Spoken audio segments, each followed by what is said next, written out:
নমস্কাৰ আজি মই এই ভিডিঅ'ত আসাম টেট 2021 পৰিৱেশ বিষয়ৰ কেইটামান MCQ আলোচনা কৰিব ওলাইছোঁ।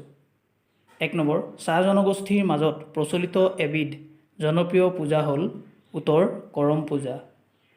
2 নম্বৰ টুচু দেৱী হৈছে চাহ জনগোষ্ঠীৰ লোকসকলৰ পূজ্য উত্তৰ শস্যৰ দেৱী। 3 নম্বৰ মিচিং জনগোষ্ঠীৰ উৎসৱ হ'ল উত্তৰ আলি আই লৃগাং। 4 নম্বৰ শিখসকলৰ মাজত বিশেষভাৱে প্ৰচলিত এটি উৎসৱ হ'ল উত্তৰ বৈশাখী। 5 নম্বৰ বিহাৰী লোকসকলে পালন কৰা ষঠ পূজা হৈছে উত্তৰ সূৰ্য পূজা। 6 নম্বৰ যীশু খ্ৰীষ্টৰ জন্ম উপলক্ষে পালন কৰা উৎসৱটো হৈছে উত্তৰ বৰদিন।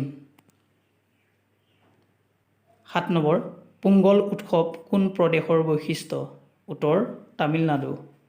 8 নম্বৰ ৰাভা জনগোষ্ঠীৰ উৎসৱ হ'ল উত্তৰ খক্সী পূজা। 9 নম্বৰ ৰাজনী গ্ৰাবা উৎসৱটো কোন জনগোষ্ঠীৰ মাজত প্ৰচলিত উত্তৰ ডিমাচা। 10 নম্বৰ মৃতকক শ্ৰদ্ধা জনাবলৈ টাই আহোমসকলে পালন কৰা এটি বিশেষ অনুষ্ঠান হৈছে উত্তৰ মেডা মেফি।